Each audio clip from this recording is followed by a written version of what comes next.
न दानं ज्ञानं न शीलं न गुणो न धर्मः ते मृत्युलोके भुवि भारभूताः मनुष्य रूपेण मृगाः शिरन्ति।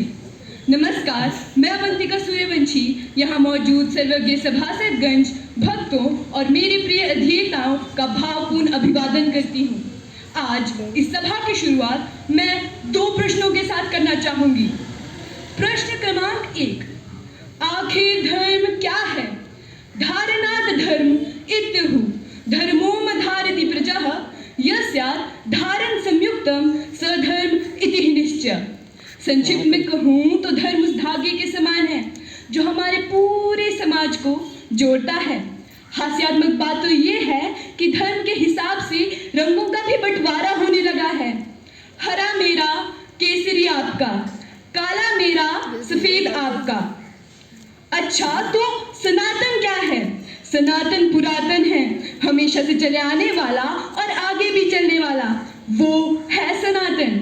सनातन वो धर्म है जहाँ नदी से लेकर नारी तक की उपासना की जाती है, जहाँ गऊ को माता और मूषक को एक दंत की सवारी कहा जाता है, जहाँ अन्न से लेकर प्रत्येक शब्द में केशव का वास माना जाता है, जहाँ किन्नरों को अर्धनारीश्वर यानी भगवान शिव और माँ पार्वती का अवतार माना जाता है।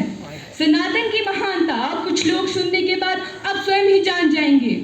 मैत्रेयवाच चर्मः सद्विशेषानं मनेको संयुक्तः सदा परमाणु सविज्ञयो निर्णामेक्य भ्रमो यतः। इसमें परमाणु यानी एटॉमिक थ्योरी दी गई है। ऋग्वेद के 33वें अध्याय का 43वां श्लोक, आकृष्णेन रजसा वर्तमानो निवेशयन् मृत्तं मृत्तं च हिरण्येन सविता रथेन देवो याति भुवनानि पश्याना। इसमें कहा गया है सूर्य अपनी ऑर्बिट पर घूमता है और बाकी के ग्रह इसके चक्कर लगाते हैं। भगवत गीता के 8वें अध्याय का 17वां श्लोक, सहस्र पर्यंतम हरिद ब्रह्म विदुः रातिम युग सहस्रंतम तेहो रात्रुविदो जनः। इसमें थ्योरी ऑफ रिलेटिविटी की बात की गई है। एरविन शॉर्टिंगर, जिनका क्वांटम मैकेनिक्स में एक अहम भूमिका है, वह अपनी पुस्तिका व्हाट इज लाइफ के पृष्ठ क्रमांक 129 में लिखते हैं, in truth there is only one mind, this is the doctrine of the Upanishads. पृष्ठ 130 में वे लिखते हैं, for all I know he Charles Sherrington had no bias towards the philosophy of the Upanishads. हमें इस बात का गर्व होना चाहिए कि ऐसे महान वैज्ञानिक हमारे वेदों से प्रेरणा लेते हैं। साथ ही इस बात का दुख भी होना चाहिए कि हमने हमारे ही ग्रंथों को उनका श्रेय नहीं दिया। फिर वेस्ट की बात तो बहुत दूर की है। हमारे वेदों में algebra, square root, concept of time, सौरमंडल की रचना, Pythagoras theorem, age of universe, pregnancy, politics, yoga, philosophy, multiverse, quantum mechanics आदि के बारे में बताया गया है।